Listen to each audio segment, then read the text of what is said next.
for sleep.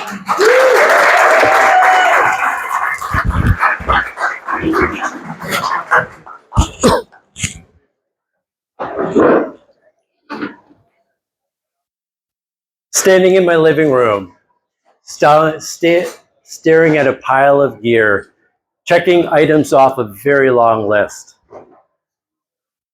Tent, sleeping pad, camp stove, strictly for making coffee in the morning.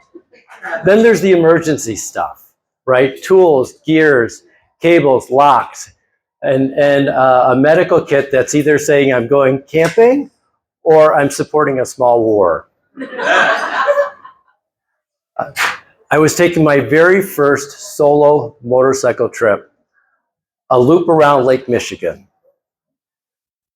And let's see, on my 2008 Harley-Davidson Super Glide, a 700-pound machine designed to glide over the road and eat up the miles. I was going alone. It'd been a very difficult 2025, and I didn't want to negotiate anything. I wanted to go where I wanted, when I wanted. I wanted to stop where I did, and if I needed to change plans on the dime, I would. And so that's what I ended up doing. So to tell the truth, this is the very first time I was doing anything like this, and I was a little bit nervous. I've been riding less than 2 years. The longest trip I'd ever taken was 60 miles down to Starved Rock. This is going to be multiple states, multiple days, unknown roads and unknown conditions. And one very specific fear: rain.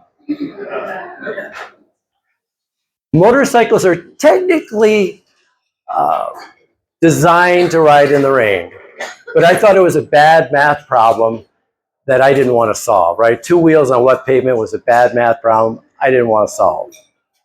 And so when I saw that there was supposed to be rain in the Sheboygan area, which was my first stop, I did what any person would do in the same circumstances. I changed my plans.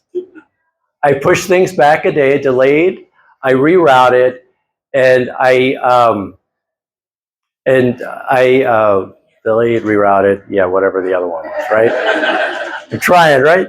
Anyway, saying to myself, hey, you know what, I'm being rational, I'm being smart about this. And the reality is I was trying to outplan my fear. The first several days were amazing. Scenic rides, having coffee along the lake, seeing really great friends that I hadn't seen in years. And it was beautiful. And every night I would get to the campsite and I'd pick up my phone and I'd check the weather for the next day.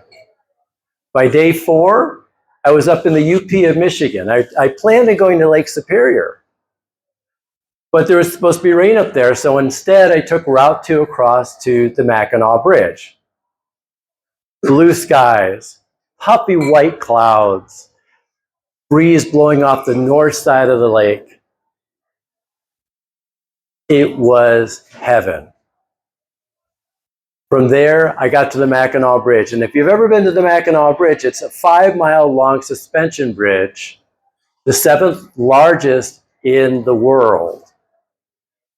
To make matters worse, there was a wicked cross breeze, which I had to lean into. Oh, only the right lane is paved. The center lane, it's a metal grate. Not that great for a motorcycle with 2 wheels, right?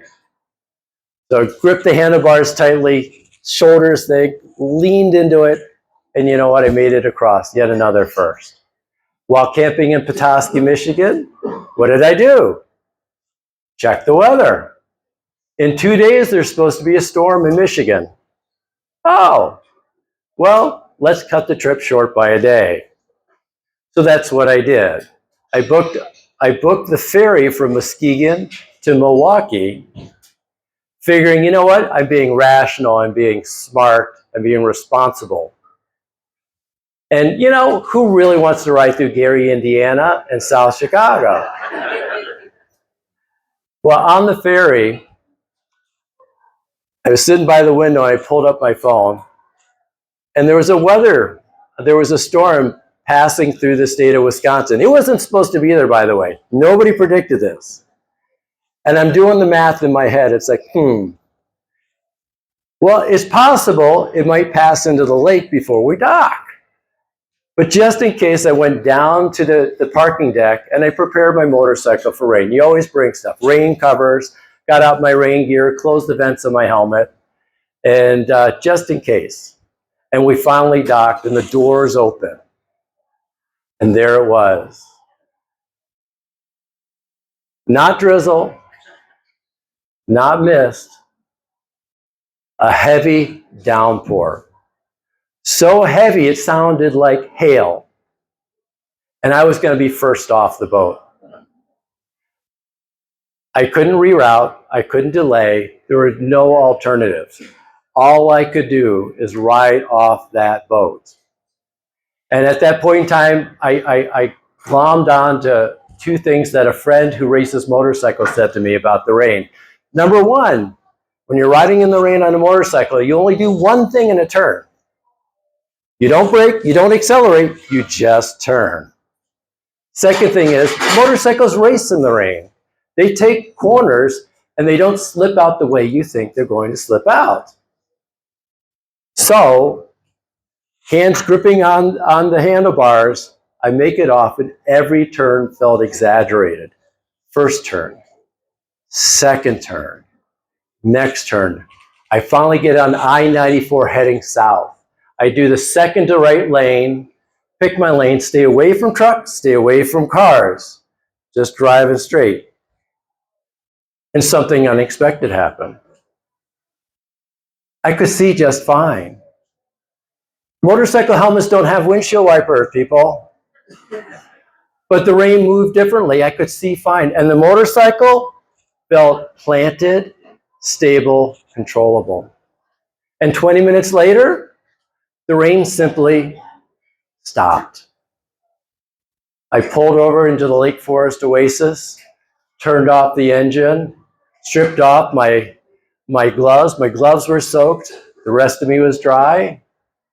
And I took a sigh and went, and I laughed out loud. The rest of the ride home was calm and cool, the kind of ride you take that you don't realize is relaxing until you get home. And I realized something, my biggest first of the trip. The thing that you try to avoid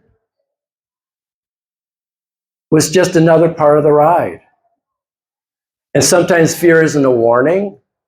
It's simply something you have to ride straight through to get home. Thank you.